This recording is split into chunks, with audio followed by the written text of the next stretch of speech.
مثلي يعين على الأيام. بسمه تعالى وبه نستعين. الحمد لله القائل في محكم آياته: ظهر الفساد في البر والبحر بما كسبت أيدي الناس. والصلاة والسلام على الهادي البشير محمد بن عبد الله وعلى آل بيته الطيبين الطاهرين ومن والاهم بإحسان إلى يوم الدين. أما المشرف لتيفي لجبا ومبلا جلين فون إسلامي كفولينو. السلام عليكم ورحمة الله تعالى وبركاته. أنا جمو كان كنا لانو دين برو منك baray ka wuli ka se karamo ma ni ka karamo bismillah wala sa ka baro ke dine kuna funi dola bi an wula ka se an karamo do ma no yi a Sheikh Hadi Mulay Quraishi ma dugulinte jamana kono dine barala ani aka doni la selula almamido masjidus sahaba la kalabankoro anabna je ka baro ke dine kuna funi dola ngayana ngado anga baro kono la amba fanga karamo wile ko assalamu alaikum wa rahmatullahi ta'ala wa barakatuh.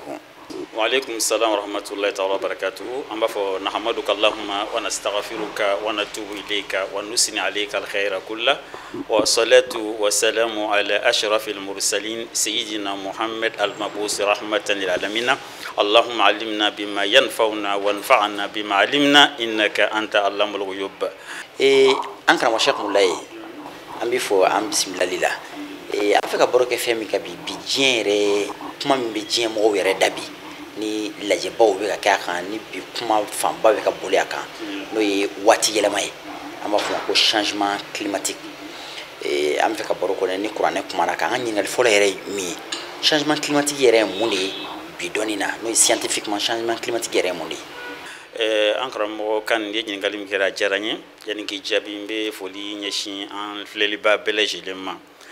ko bismillah ni kenen ka shirif la keneka amina mi fala ko na fala mbala femi ye ɲininkali mina tiɲɛ do n'a sɔrɔ fɛn kelen do ka diɲɛma kamana gan bi a bɛ fɔ ma les observateurs internationaux minnu bɛ siyansi kɔlɔlɔw kalama tiɲɛ na an bɛ bi tile min na a bɛ fɔ époque ma ko 3e millénaire yani waa sabanan daminɛ ou bien 21e siècle ni fɛn kelen bɛ ka hadamaden kamana gan bi surtout la communauté scientifique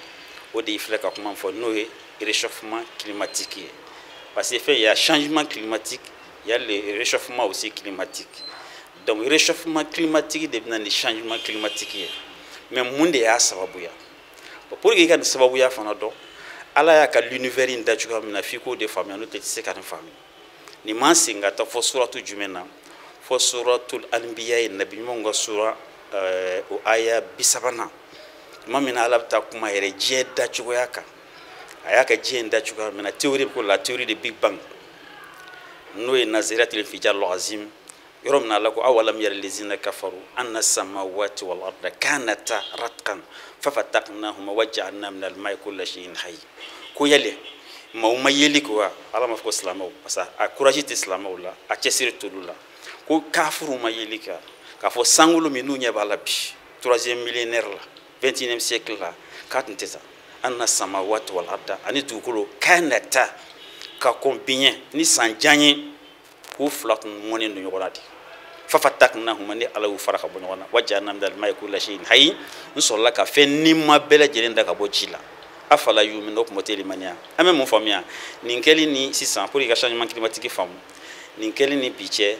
100 milliards temps en tout ni mamte milliards don million kelen si yoroma wakili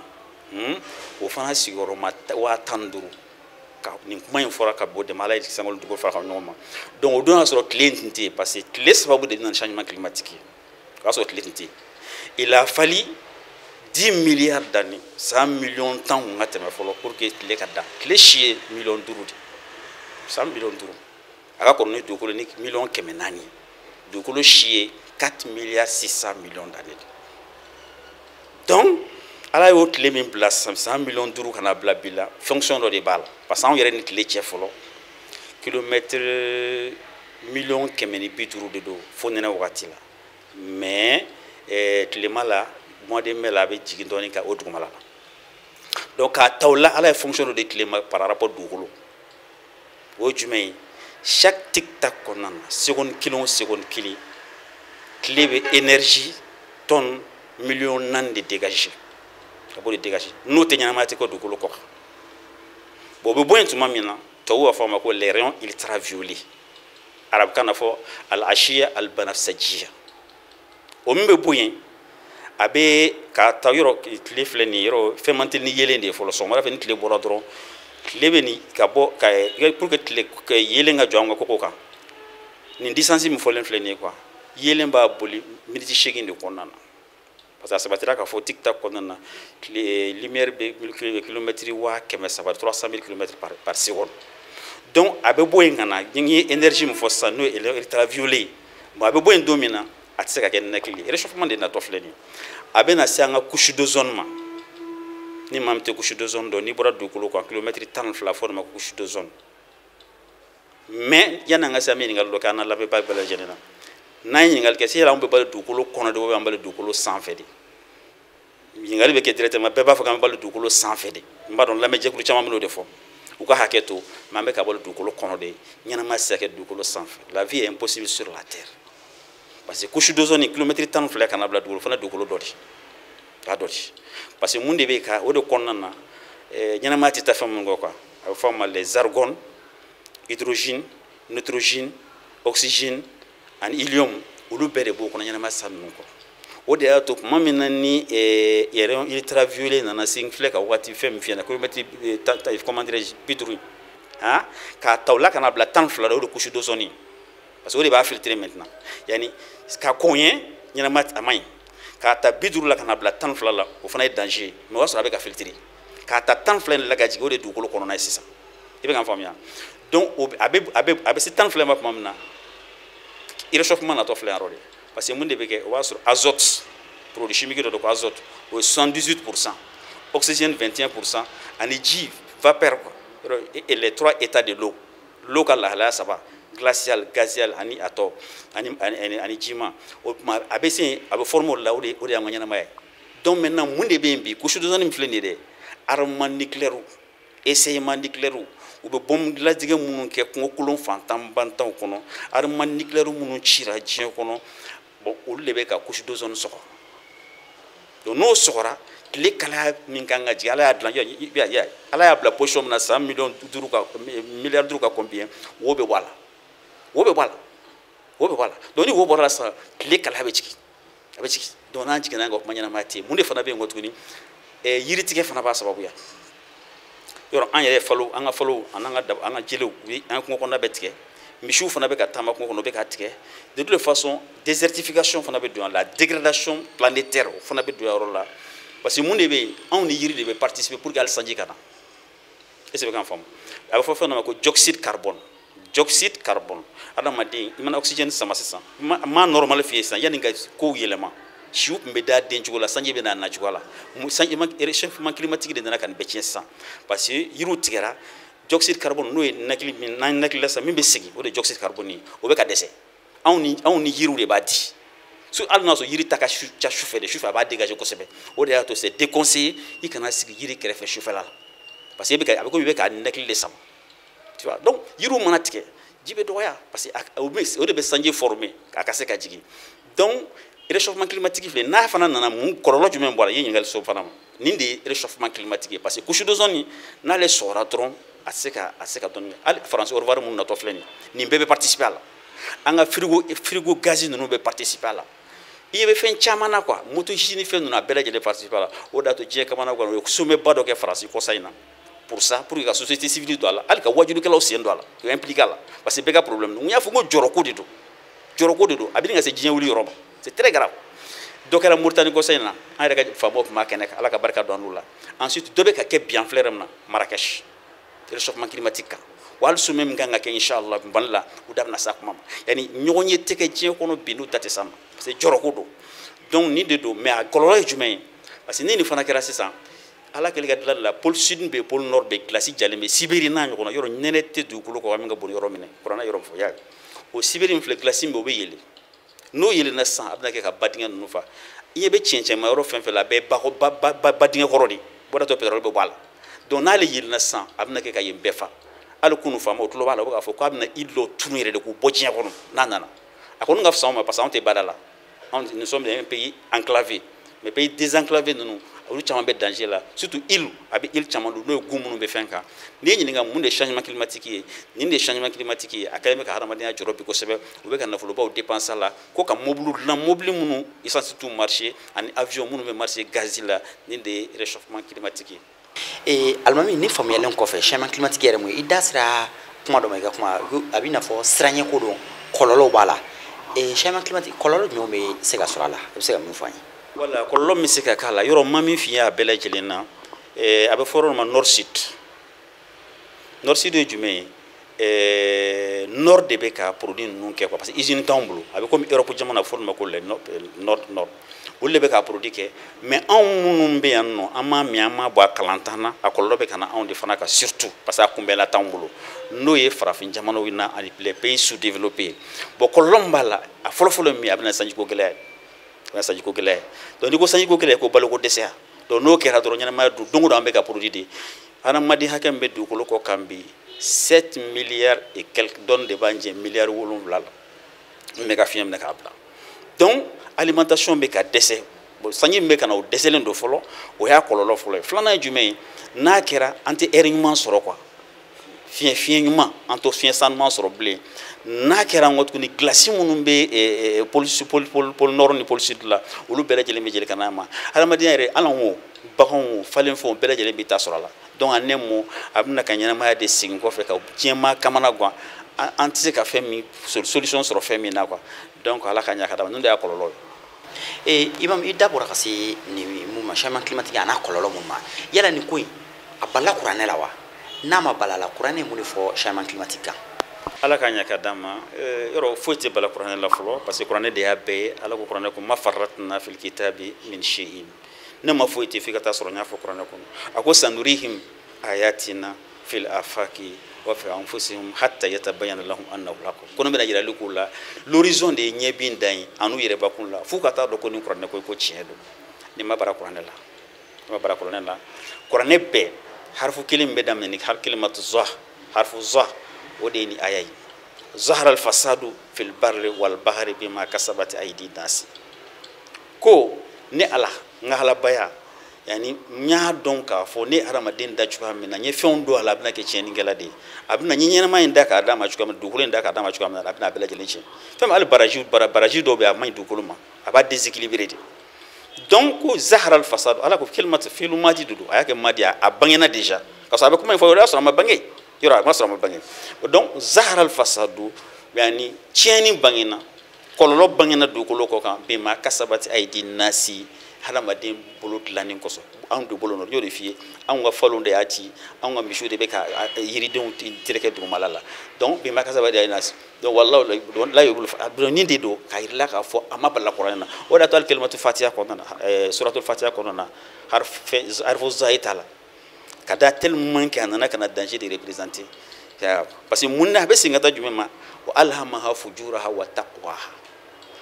ala ye adamaden da n'a ko k'a bɛ ɲɛ a bɛ kɛ fɛn ɲuman ma alhama fujura yani fɛn jugu don tuma min na a ma ɲɛ arme nucléaire jɔn de b'a dilan bombe atomique jɔn de b'a dilan jɔn de bɛ yiri ninnu tigɛ an ka siw tunutɔ filɛ nin an ka jiri bɛɛ lajɛlen ni yiri hali min bɛ furakɛ a bɛɛ lajɛlen tunutɔ filɛ nin jɔn de y'a kɛ adamaden alhama fujura wa o tɛ kelen fana na alhama taqwaha ala ye siran ye fana ni hadamaden k'a bɛ ɲɛ a bɛ kɛ mɛlɛkɛ ye a bɛ kɛ jinɛ ye donc a ma bala kuranɛ la komi i n'a fɔ foyi ma bala kuranɛ kɔnɔ o de y'a to ala ko kuranɛ kɔnɔ ala kɛra ma la tuharrik bihi lisanaka litahjala bihi inna alayna jam'ahu wa qur'anahu fa iza qara'nahu fattabi' summa inna alayna bayana Muhamɛd e ka taa fɛn min ye kuranɛ ye ne yɛrɛ de wagati de bɛ kuranɛ tafsir kɛ wallahi n'o tɛ zahara alfasadu tiɲɛ na bi tile de la an bɛ ka na ye tuma min na réchauffement climatique ni changement climatique diɲɛmaa ka ɲɔgɔn la b'u da s'an ma an y'a dɔn de la k'a fɔ ja kuranɛ vraiment a da sera fɛn bɛɛ lajɛlen ma bisimila. Imam a ja nin ye jɔrɔna koba ye nin siran ye koba ye an kɛlen ka a kɔlɔlɔw dɔn sisan kuranɛ fana kumana a kan an bɛ se ka mun de kɛ bi walasa ka waati yɛlɛma wala waati yɛlɛma in kɔlɔlɔw walasa k'a kunbɛn. An bɛ se ka min kɛ ka waati fɛn ninnu kɔlɔlɔ kunbɛn o de ye dɔrɔn an ka labɛn a kama n y'o de f'i foyi ma bala kuranɛ la hali yiri minnu tigɛli filɛ nin ye yani yiri yɔrɔ chlorophylle de bɛ yiri la n'o tɛ yiri la a tɛ mɛnɛ ala de y'a k'a la huwa allazi ja'ala mina shajaril akhdari naran ne de ye tasuma kɛ comment dirais-je là le chlorophylle o produit chimique do n'a te yiri min na te mene o da to gele te mene men changara be mene parce que chlorophylle balela est-ce que nga kuma fomya donc an be se ka singa tam o de yiri turu ka yiri turu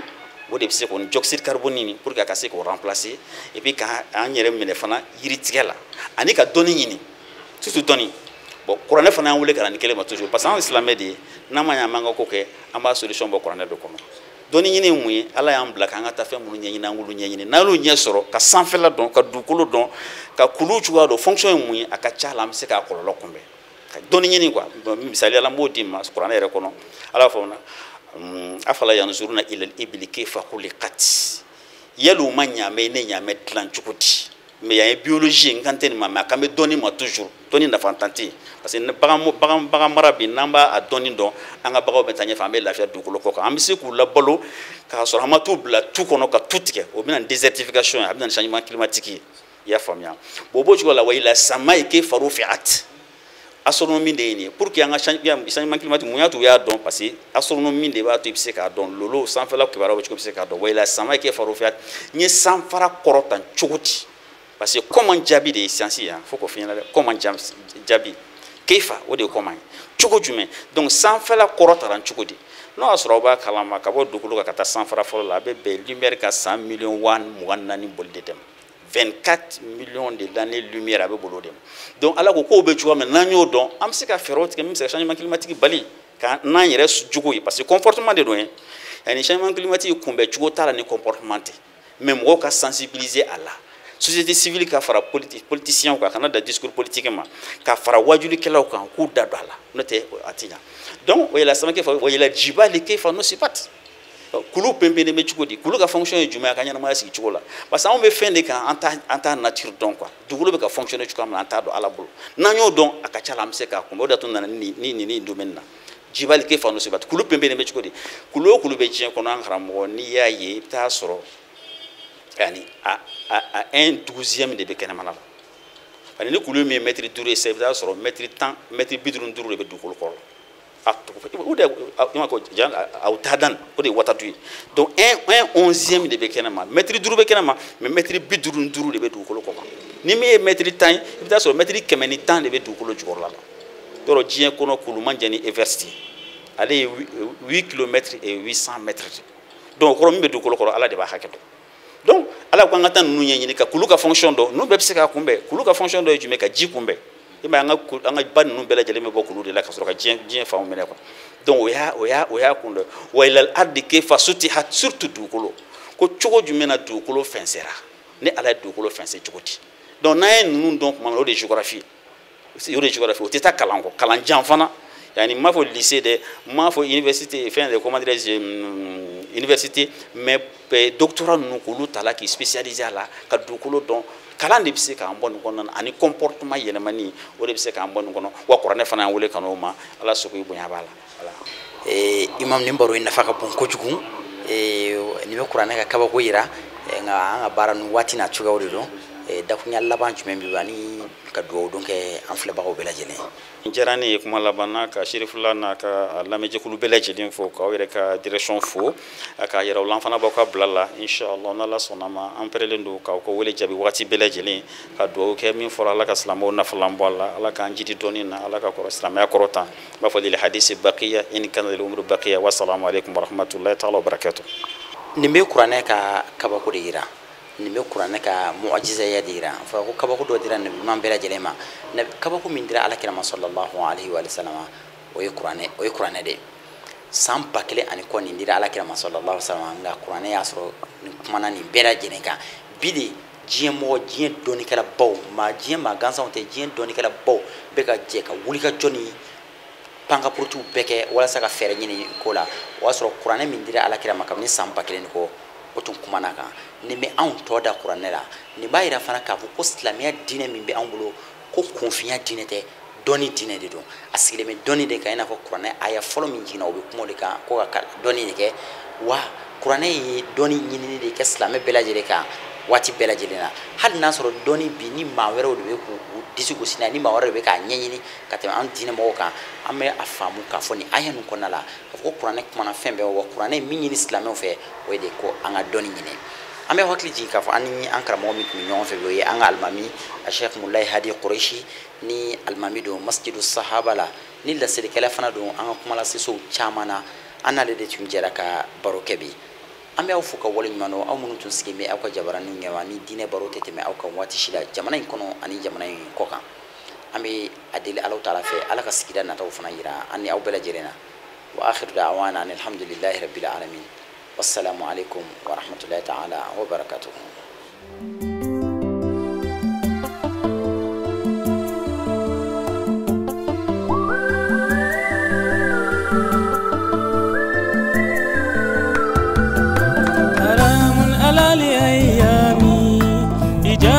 مثلي عين سلام على الأيام إيجاد مثلي عين حرام على الأيام إيجاد مثلي